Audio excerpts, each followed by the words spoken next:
तो स्टूडेंट्स, तो आज के लेक्चर में हम टॉपिक स्ट्रेन प्रिजर्वेशन पढ़ेंगे। प्रीवियस लेक्चर में हमने स्ट्रेन आइसोलेशन एंड उसका इम्प्रूवमेंट देख लिया था। नाउ अब हम लोग स्ट्रेन को अब प्रिजर्व कैसे करेंगे ये देखेंगे।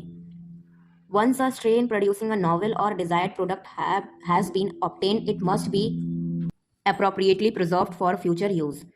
If not done properly, the strain may be lost through loss of viability or even show decline in production of product for which it was isolated.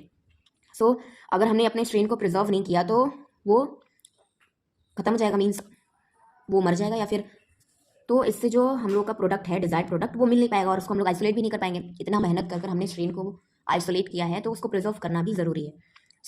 इधर हम लोग 3 मेथड से पढ़ेंगे कि हम लोग स्ट्रेन को कैसे प्रिजर्व कर सकते हैं 3 वेज से।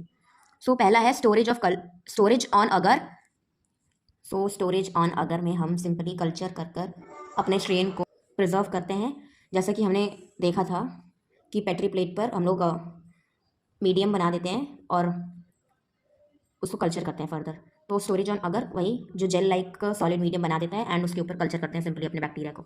तो सब कल्चरिंग करके हम लोग अपने बैक्टीरिया को स्टोर कर सकते हैं और उसको जिंदा रख सकते हैं। कल्चर आर ग्रोन और ऑन अगर स्लैंट और stab and stored at 5 to 20 degree Celsius. 5 to 20 degree Celsius ये याद रखना है कि टेम्परेचर क्या होता है। These must be subcultured at approximately 6 month interval, यानी कि 6 महीने के बाद इसको सब कल्चर करने की ज़रूरत पड़ती है। The time of subculture may be extended to 1 year if culture are covered with sterile mineral oil। Mean से बोल रहे हैं कि सब कल्चर का जो टाइम है यानी कि 6 month, इसको हम बढ़ा सकते हैं, एक्सटेंड कर सकते हैं 1 ईयर तक। यानी कि अब हमने एक बार कल्चर करके रख दिया, फिर उसके बाद हमें 1 साल बाद जाकर उसको दोबारा कल्चर करना पड़ेगा, तब तक हमारा बैक्टीरिया जो है वो सर्वाइव करेगा।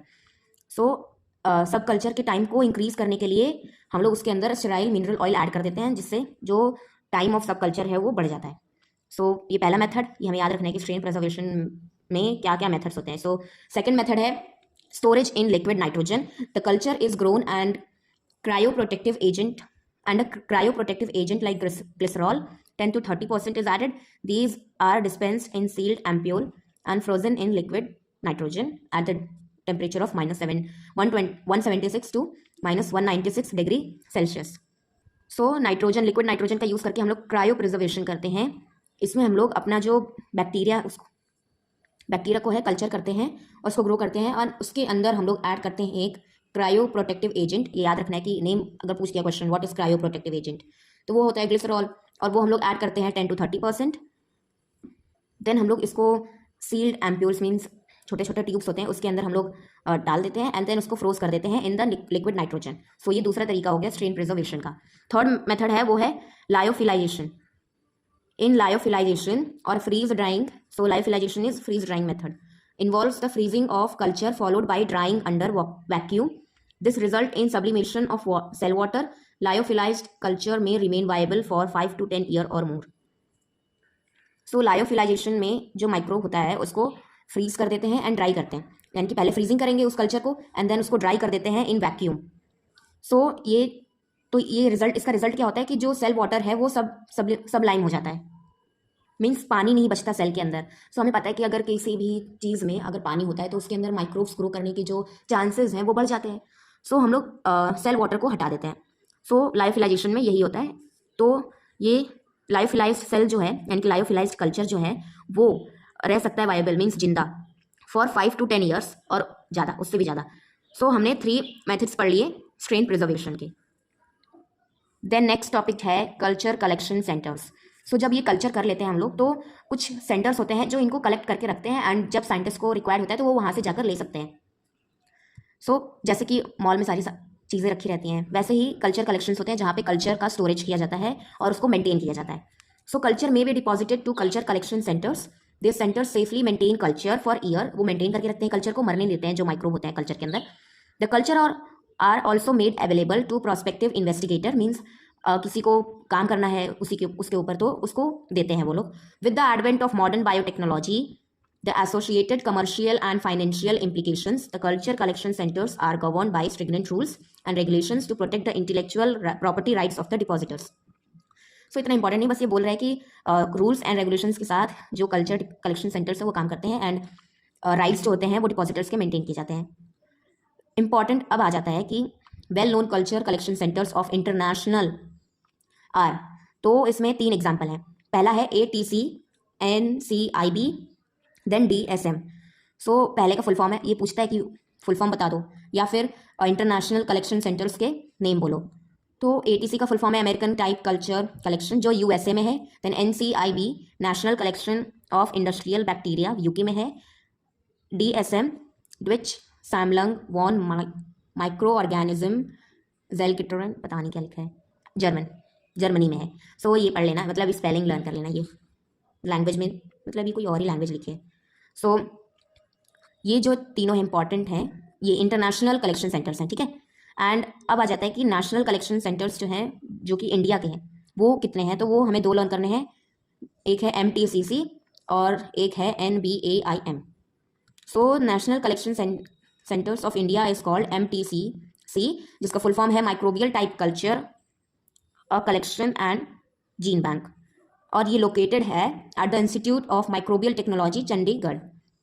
और रिसेंटली एक जो है NBAIM नेशनल कल्चर सेंटर, वो उसका फुल फॉर्म है national bureau of agriculturally important micro organism, जो माऊ में है इन उत्तर प्रदेश। सो हमें प्लेसेस और नेम ये याद रखना है। 3 इंटरनेशनल में है और 2 नेशनल में है इंडिया में, और उनके प्लेसेस भी लर्न करने हैं। नाउ नेक्स्ट टॉपिक है application of microbial culture technology. So अब हमने सब कुछ पढ़ लिया माइक्रोबियल कल्चर के बारे में, उसको करते कैसे हैं। नाउ अब हम इसका एप्लीकेशन पढ़ लेते हैं कि क्या ज़रूरत पड़ी माइक्रोबियल सेल कल्चर करने की। So microbial culture have immense potential for production of very useful compound.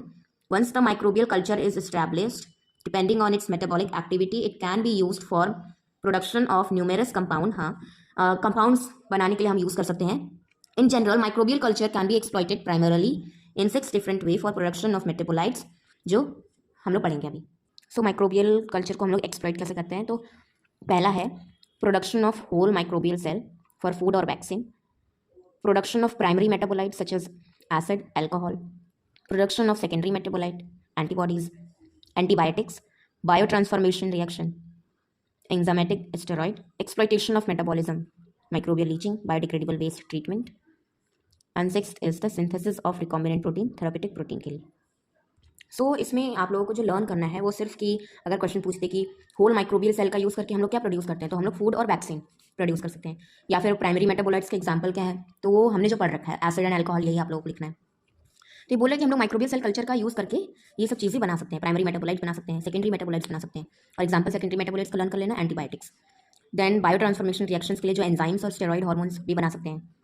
Exploit उसका माइक्रोबियल का मेटाबॉलिज्म एक्सप्लॉइट करके हम लोग माइक्रोबियल लीचिंग में यूज़ कर सकते हैं उसको। बायोडिग्रेडेबल वेस्ट ट्रीटमेंट भी यूज़ कर सकते हैं। देन रिकॉम्बिनेंट प्रोटीन बना सकते हैं, एग्जाम्पल है थेरापेटिक्स प्रोटीन, जो ट्रीटमेंट में काम आती है ना, थेरापेटिक्स प्रोटीन इसी को बोलते हैं। यहाँ पे एक्सप्लेनेशन दिया है सिंपल स्टेबल का, सो पर ये भी पढ़ लेते हैं। The most ancient use of microbial culture is for production of fermented food such as curd and cheese where the whole bacteria are used as starter culture। सो यही बता रहे हैं कि माइक्रोबियल को हम लोग कहाँ का जैसे कर्ड में लैक्टोबैसिलस बैक्टीरिया होता है जो कर्ड में चेंज मिल्क को कर्ड में चेंज करता है, एंड चीज़ में भी होता है, तो वहाँ पर होल बैक्टीरिया यूज़ किया जाता है। अ कंप्लीट लिस्ट, ये the whole microorganism are also use for preparation such as, यानी कि होल माइक्रो ऑर्गेनिज्म को हम लोग यूज़ करते हैं also for making bacterial vaccine such as vaccine of for typhoid and tuberculosis, whole organism का use करते हैं। Single cell protein SCP is another example where whole microorganisms are used as a source of protein. Then production of alcohol and acids are example of primary metabolites, जो मैंने आपको पहले बता दिया था। तो ये सब लर्न होने चाहिए। और एंटीबायोटिक्स जो है वो एग्जाम्पल है सेकेंडरी मेटाबोलाइट के, produce by different microorganism. Microbial metabolism has been exploited for microbial production of protein vitamin. Metabolism को यूज़ किया गया है विटामिन को प्रोड्यूस करने के लिए, और भी जैसे microbial leaching, biodegradable waste treatment के लिए। Extraction of metals from ore and treatment of liquid waste are also example where microbial metabolism is used to convert unsuitable substrate to useful product. So ये है हमारे applications of microbial culture जो हमें याद करने हैं। Now ये microbial species means microbial का यूज़ करके हमने कुछ कमर्शियल प्रोडक्ट्स जो हैं वो बनाए हैं। सो ये हमें लर्न करना है, जैसे कि माइक्रो ऑर्गेनिज्म हमने सैक्रोमाइसिस सेरेसी यूज़ किया for the production of ethanol. So yeast का यूज़ किया हमने इथेनॉल प्रोडक्शन में। देन एस्परजिलस निगर का सिट्रिक एसिड प्रोड्यूस करने में, पेनिसिलियम क्राइसोजेनम का पेनिसिलिन प्रोड्यूस करने में, ये एग्जांपल हमने पढ़ भी रखा है। स्ट्रेप्टोमाइसिस ग्रीसियस स्ट्रेप्टोमाइसिन को प्रोड्यूस करने में, कॉरिनेबैक्टीरियम ग्लूटामिकम एल लाइसिन को प्रोड्यूस करता है, Propionibacterium shermanii, vitamin B12, Aspergillus ऑरिजे amylase, Leuconostoc mesenteroides, dextran, Escherichia coli, insulin growth hormone and interferons through recombinant technology use करके, recombinant protein, Saccharomyces cerevisiae, hepatitis B surface antigen recombinant technology का use करके, then Alcaligenes eutrophus poly 3 hydroxy butyrate PHB। So ये सब compound बनाए गए हैं और इन सबको हमें लर्न करना है, पता है, लेकिन हम लोग ये बहुत हार्ड भी नहीं है, लेकिन हम लोग अगर लर्न करेंगे तो लर्न हो जाएगा। ओके, सो ये इंपॉर्टेंट है। यहाँ से क्वेश्चन आ सकता है कि इस माइक्रो ऑर्गेनिज्म से कौन सा प्रोडक्ट बनता है, या फिर ये वाला प्रोडक्ट उस माइक्रो ऑर्गेनिज्म से मिलता है, ओके, बनाया जाता है। Then one of the most important use of microorganism in recent year has been host for production of recombinant protein using genetic engineering technique, expression of human insulin in Escherichia coli and hepatitis B surface antigen in yeast for making hepatitis B vaccine. So human insulin बनाया गया है using Escherichia coli, then hepatitis B surface antigen yeast से बनाया गया है hepatitis B vaccine, are most notable example of application of microbe for human use। और हमने table में भी देख लिया कि कौन कौन से प्रोडक्ट और कौन कौन से प्रोडक्ट बनाए जा चुके हैं। So biosafety issues and microbial technology इस बार सिलेबस में तो नहीं है। सो ये पूरा आज हमारा chapter microbial cell culture complete होता है। Microbial cell culture and its application chapter आज हमने कंप्लीट कर लिया, एंड देन हम लोग नेक्स्ट प्लांट सेल कल्चर पढ़ेंगे। इस पूरे चैप्टर की जो प्लेलिस्ट है वो अवेलेबल है चैनल पे, तो आप लोग वहाँ से जाकर देख सकते हैं। एंड अगर आप लोगों को कोई भी डाउट या क्वेश्चन हो तो आप लोग कमेंट सेक्शन में पूछ सकते हैं। Thank you so much.